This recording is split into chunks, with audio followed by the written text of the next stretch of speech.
রামচন্দ্র কি শুধুই একজন রাজা ছিলেন, নাকি তার চেয়ে অনেক বেশি কিছু? আজ আমরা রাম ভগবানের সেই সব অজানা রহস্য উন্মোচন করব, যা আপনি হয়তো আগে কখনো শোনেননি। নমস্কার বন্ধুরা, আপনাদের সবাইকে স্বাগত জানাই আমাদের চ্যানেল বঙ্গরঙ্গে। আজ আমরা কথা বলবো ভগবান শ্রীরামের সেই সব রহস্য দিক নিয়ে, যা আপনাদের মনে অনেক প্রশ্ন জাগায়। কেন তিনি এত গুরুত্বপূর্ণ? তার জীবন থেকে আমরা কি শিখতে পারি? চলুন ডুব দেওয়া যাক রামায়ণের। আপনারা কি জানেন, রামের জন্ম কিন্তু সাধারণ ছিল না। রাজা দশরথ, যিনি কিনা নিঃসন্তান ছিলেন, যজ্ঞের মাধ্যমে পুত্র লাভ করেন। কিন্তু এই যজ্ঞের পিছনে কি ছিল এক গভীর রহস্য। আসল চমক কোথায় জানেন? এই যজ্ঞের ফলস্বরূপ যে পায়েস দশরথ তার স্ত্রীদের দেন, তার পিছনে ছিল এক বিশেষ উদ্দেশ্য। এটি কেবল একটি সাধারণ খাবার ছিল না, এটি ছিল দেবতাদের আশীর্বাদ। তো এখানে একটা প্রশ্ন আসে, এই যজ্ঞের পরিকল্পনা কি স্বয়ং দেবতাদের ছিল, নাকি এর পেছনে অন্য কোনো শক্তি কাজ করেছিল? আপনাদের কি মনে হয় কমেন্ট করে জানান।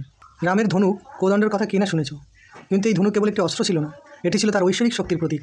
এবার এক ঋষির অভিশাপের কারণে রামকে এক ভয়ঙ্কর দৈত্যের মোকাবিলা করতে হয়েছিল। সেই যুদ্ধে তার বীরত্ব দেখে স্বয়ং দেবতারা অবাক হয়েছিলেন। এখানে ভাবার বিষয় হলো, রাম কি সত্যিই সাধারণ মানুষ ছিলেন, নাকি তিনি ছিলেন সাক্ষাৎ নারায়ণ? এখানে একটা কথা মনে রাখবেন, রামের প্রতিটি কাজ, প্রতিটি সিদ্ধান্ত কেবল ব্যক্তিগত ছিল না, বরং তার ছিল ধর্ম প্রতিষ্ঠার এক বৃহত্তর পরিকল্পনার অংশ। 14 বছর বনবাস, ভাবলেই কষ্ট হয়, তাই না? কিন্তু এই বনবাসের পিছনে লুকিয়ে ছিল এক গভীর তাৎপর্য। রাম জানতেন, ধর্ম রক্ষার জন্য তাকে এই কঠিন পথ বেছে নিতে হবে। তিনি কেবল নিজের সুখের কথা ভাবেননি, ভেবেছেন সমগ্র মানব জাতির কথা। এখানে একটা প্রশ্ন জাগে, যদি রাম সত্যিই বনবাসে না যেতেন, তাহলে কি আজকের দিনে আমরা এই রামায়ণ পেতাম? এই বনবাসের সময় তিনি সাধারণ মানুষের দুঃখ কষ্টের সঙ্গে একাত্ম হয়েছিলেন। এটাই ছিল একজন আদর্শ শাসকের পরিচয়, তাই নয় কি? রামের শেষ জীবন নিয়েও অনেক কিংবদন্তি প্রচলিত আছে। কেউ বলেন তিনি পৃথিবীতে লীলা সংবরণ করেছিলেন, কেউ বলেন তিনি আবার বৈকুণ্ঠেতে ফিরে গিয়েছিলেন।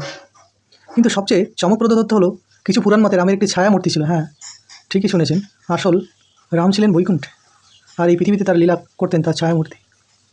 এটা কি কেবলই গল্প, নাকি এর পেছনে কোনো গভীর দার্শনিক সত্য লুকিয়ে আছে? আপনারা এই বিষয়ে কী ভাবেন নিচে কমেন্ট বক্সে অবশ্যই লিখুন। রাম ভগবানের এই রহস্যময় জীবনযাত্রা সত্যিই আমাদের ভাবায়। তার কোন গল্পটি আপনাদের সবচেয়ে প্রিয়, বা কোন অংশটি নিয়ে আপনাদের মনে সবচেয়ে বেশি প্রশ্ন আছে, আমাদের জানান কমেন্ট বক্সে। যদি এই বিশ্লেষণ আপনাদের ভালো লেগে থাকে, তাহলে ভিডিওটি লাইক করতে ভুলবেন না কিন্তু।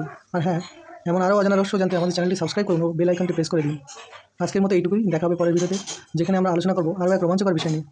ততক্ষণ সুস্থ থাকুন, ভালো থাকুন, ধন্যবাদ। আর কমেন্টে অবশ্যই জয় শ্রীরাম লিখতে ভুলবেন না কিন্তু।